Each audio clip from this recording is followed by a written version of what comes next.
Bago nga natin umpisahan ang ating video ngayong araw, gusto ko lang sabihin na Happy April Fool's Day sa lahat, lalo na sa buong League of Legends community. Kaya naman, samahan nyo ko at magbalik tanaw sa mga tumatak na April Fool's pranks na ginawa sa atin ng Riot Games sa loob ng mahigit isang dekada. My heart and sword, always for the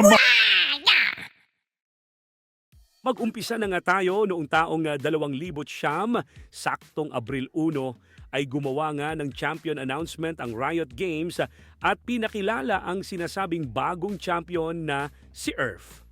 The Manatee. Pinakita sa champion announcement na ito ang overpowered skills ni Earth na nagdulot naman ng excitement sa buong league community noong mga panahon na yon. At marami ang hindi makapaniwala kung gaano kalakas ang bagong champion. Subalit lumipas na lang ang napakaraming araw ay hindi pa rin na-release ang nasabing champion. Hanggang sa dumating na nga ang taong 2010 kung kailan binahagi na sa atin ng Riot Games kung bakit hindi napasama si Earth sa champion roster. Ito nga ay sa kadahilanang nabiktima ito ni Warwick habang nagre-relax ito sa isang river. At pagkatapos nga ay sinuot ni Warwick ang balat nito na siya namang makikita natin ngayong suot-suot niya sa skin na Earthwick. Nirelease nga ang nasabing skin na ito noong unang araw ng Abril ng nasabing taon sa halagang 5,000 RP. Pero para mabigyan ng lahat ng pagkakataong makapagbigay ng respect kay Earth, naka 99% off naman ang skin na ito noong unang linggo. Kaya nagkakahalaga na lang ito ng 50 RP. At lahat nga ng kinita ng skin na ito ay ibinigay sa Save the Manatee Organization. Sa kasunod na taon nga ay nag-release naman ang Riot Games ng peking patch notes para sa iilang champion.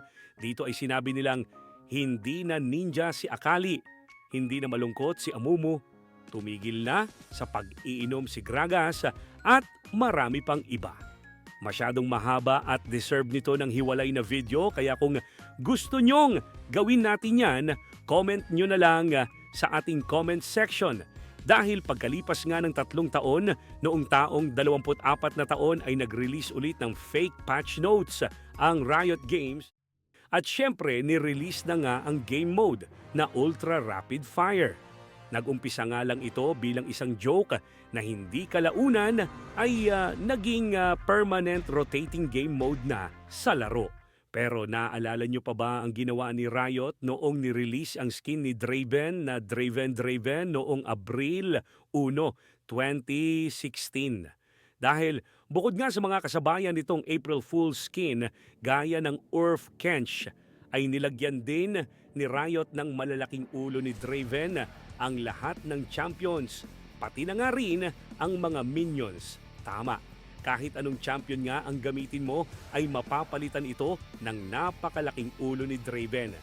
Tumanggap ito ng halo-halong emosyon mula sa mga players pero karamihan naman ay natuwa sa April Fool's prank na ito ng Riot Games. At noong taong 27 taon na ay gumawa ulit ng prank ang Riot Games kung saan may mababasa kang system message sa umpisa ng game na nagsasabing napili ka para itest ang kanilang bagong advanced bot system na parang mga totoong players na maglaro pero ang totoo hindi naman talaga mga bot ang kalaban mo.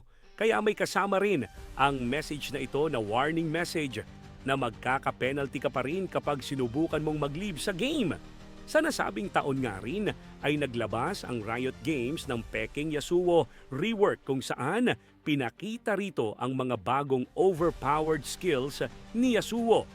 Kung saan nagiging 3 na ang tornado nito kapag tumama sa kalaban, nakakadash. Nas na siya sa wards at iba pa. Sa mga kasunod na taon nga ay puro April Fool's themed skins na ang natanggap natin mula sa Riot gaya ng Pizza Delivery Severe, Pajama Guardian Urgot.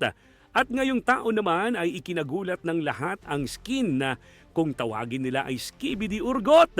Pero ikaw, ano para sa iyo ang pinaka-memorable na April Fool's prank na ginawa ng Riot Games? I-comment mo na yan sa ating comment section. Maraming salamat!